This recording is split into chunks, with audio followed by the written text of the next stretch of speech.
Bom, então, prosseguindo no estudo de história da igreja, concluímos o item 139,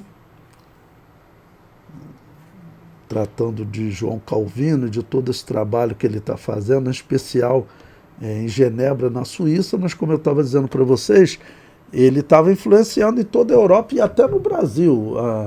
A invasão da Baía de Guanabara, talvez se houvesse alguma dúvida, praticamente acaba, né, quando você vê ele num envolvimento político enviando, vamos dizer, navegações para poder invadir a Baía de Guanabara. Mas antes disso, eu quero falar com vocês dessa questão que é importante, que eu tenho comentado com vocês, que eu mostrei que os luteranos, eles...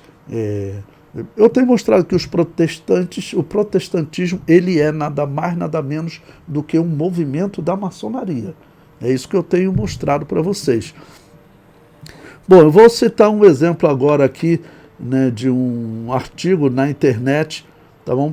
Que conta a história de um tipo de cumprimento, né, que tem na maçonaria, que eles chamam de mote de maçom, né, palavra de maçom. Então, aí coloquei o link completo ali para vocês poderem ver, página 140, item 97. Né? Ele diz: o mote de maçom, palavra de maçom, é sem dúvida de origem calvinista. Se os maçons calvinistas de Kilvinin, provavelmente aconselhados nisso pelo erudito pastor Robert Bailey, elaboraram por volta de 1628, 1637, esse rito especificamente calvinista de recepção em loja e iniciação. Foi porque nessa época eles se recusaram a praticar o antigo rito anglicano de recepção em loja prescrito pelas antigas obrigações. Em sua rejeição do rito anglicano de recepção em loja, eles deslocaram, inclusive, a outra data do dia da recepção ritual em loja, fixada pelos católicos, Estatuto Shaw, para o São João de Inverno, que é 27 de dezembro. A origem calvinista da palavra de maçom explica, afinal de contas, por que em sua Trenode des Muses, Henry Adamson, o poeta de Perth, estabelecendo uma relação entre a palavra de maçom defendida pelos chamados luteranos da Rosa Cruz e a previsão de eventos históricos relativos ao rei da Inglaterra, Charles I. De fato, na época em que ele escreveu seu poema, Anderson Charles I obrigava os presbiterianos da Escócia a observar os 5 artigos de Perth, pelos quais, desde 1618, 1621, o rei James VI, que era primeiro da Inglaterra, e o parlamento tentaram anglicizar da igreja anglicana, né, pela força o caminho religioso dos presbiterianos da Escócia. Tentaram juntar as maçonarias, é isso que ele está dizendo, tá bom? A maçonaria calvinista não aceitava a maçonaria anglicana. Você pensa que a questão doutrinária influenciava, eram 2 ramos do paganismo, né? O historiador prossegue. Em 1638, os presbiterianos da Escócia rebelaram-se violentamente contra as tentativas de Carlos I de impor aos escoceses o livro de oração comum, reafirmando sua autonomia religiosa durante o convento da Igreja Presbiteriana da Escócia.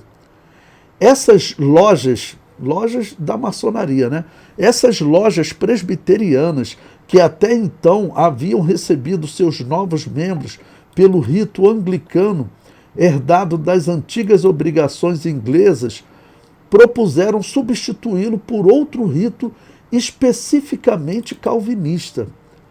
O palavra de maçom que eles elaboraram para esse propósito, visando atingir esse objetivo.